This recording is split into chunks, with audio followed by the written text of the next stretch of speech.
Goldberg and the left are taking aim at National Security Advisor Mike Waltz for this Signal Group fiasco, but Waltz today having none of it. We are looking into and reviewing how the heck he got into this room, but I'll tell you what, the world owes President Trump a favor.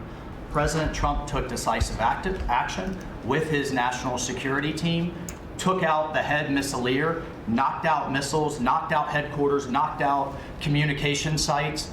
Thank God for American leadership again. Thank God for American strength. You're welcome, world. This journalist, Mr. President, wants the world talking about more hoaxes and this kind of nonsense rather than the freedom that you're enabling.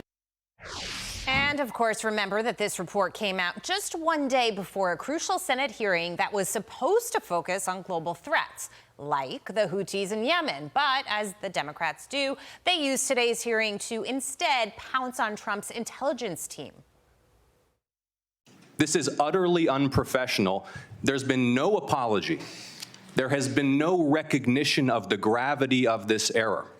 And by the way, we will get the full transcript of this chain, and your testimony will be measured carefully against its content. The unwillingness of the individuals on this panel who are on the chat to even apologize or acknowledging what a colossal screw-up this is speaks volumes. This is a very troubling example and a great lapse in our intelligence and our discussion.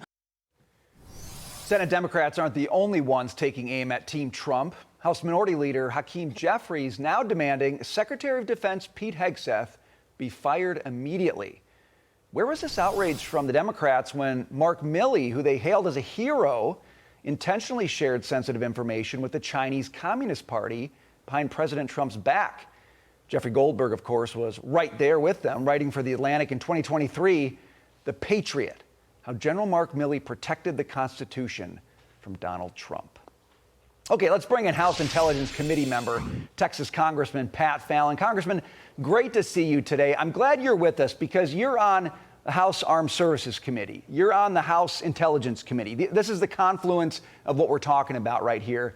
And I think what would be helpful is to get some context from you. What matters in this story? What went wrong? And also, what's being overblown? And what shouldn't the American people be all too worried about? Well, first of all, what matters is, according to John Ratcliffe, who was my predecessor in Congress, who's the director of the CIA and who I trust, he said that there was no classified material on the thread. So I'm going to take Director Ratcliffe at his word. What shouldn't have happened is you probably don't want to put on a signal thread if you're in the Trump administration and include Jeffrey Goldberg. That was clearly a mistake. What's overblown is I think what's going to end up happening is much to do really about nothing. If there's no classified material being discussed, then this is something that Democrats are just simply latching onto because they got nothing else to talk about because President Trump has been winning and winning big for the American people.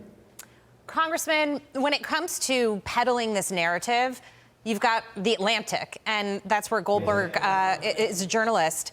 It's interesting because when it comes to the Democrats, as you said, it's an embarrassing mistake. They take things that were not mistakes and they coin them to be mistakes. So let's talk about Mark Milley, or let's talk about Hillary Clinton's emails. The list goes on and on and on. At the end of the day, I think this is a mistake. I think it's going to blow over and people are going to move on. What do you think?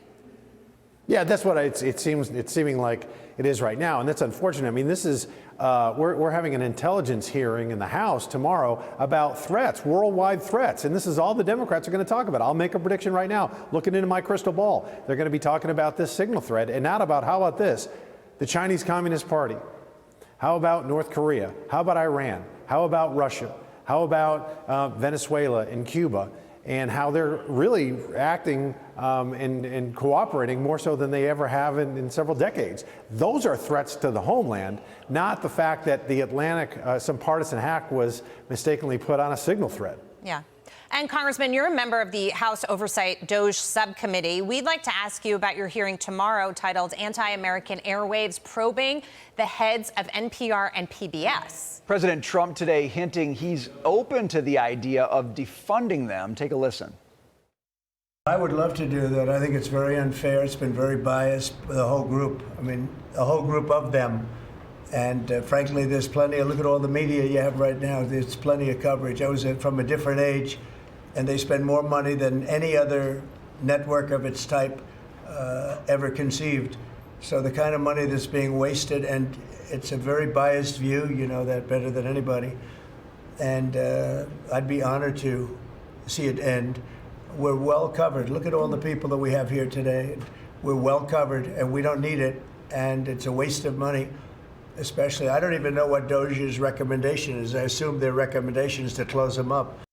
So, Congressman, he makes two good points. One is you've got bias there. That's fairly obvious. But the second one is we have no dearth of media available to people from all across the spectrum. If you want to get news, you want to find out what's going on from different viewpoints, it's there for you. Taxpayers can choose to spend their own money on those things, not have it spent for them on a government-run institution. Well, listen, you know, when we were kids growing up, there was, at least when I was a kid, there were 4 or 5 channels, and that was it. So I liked watching Sesame Street, but we're not talking about PBS just, airing Sesame Street.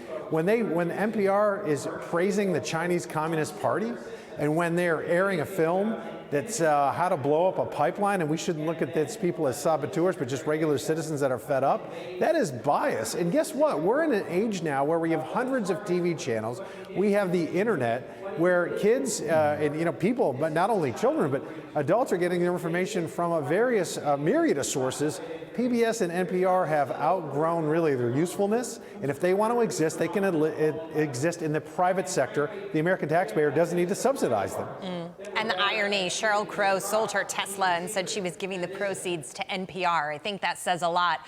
And it also brings us into our next topic. While most Democrats focused on the signal story at today's Senate hearing, Senator Angus King stayed on track, sort of, wondering why climate change didn't make the cut as one of the most dangerous global threats. Listen. I've been on this committee now this is my 13th year. Every single one of these reports that we have had has mentioned global climate change as a significant national security threat, except this one. Has something happened? Has global climate change been solved? Why is that not in this report? This annual threat assessment has been focused very directly on the threats that we deem most critical to the United States and our national security. Congressman, your response. Well, again, the Chinese Communist Party is clearly the greatest threat to the United States, and I find it ironic that Senator King was talking about global warming when he could have mentioned the fact that China is what they're producing or starting up about 1 or 2 coal plants a week. And while the United States has reduced our carbon footprint over the last, I think almost 30% over the last 25 years, China has tripled theirs. So if global warming is a threat, it's from the Chinese, not from the Americans, and we can't do much about that. So why don't we focus on the real threats?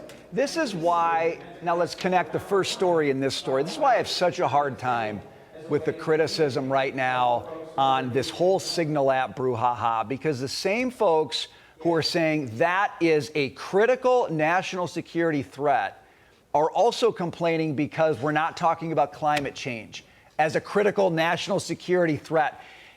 If you think the climate change is a top issue, I'm probably going to question your judgment, Congressman, on the whole Signal thing to begin with. Your last thought on that.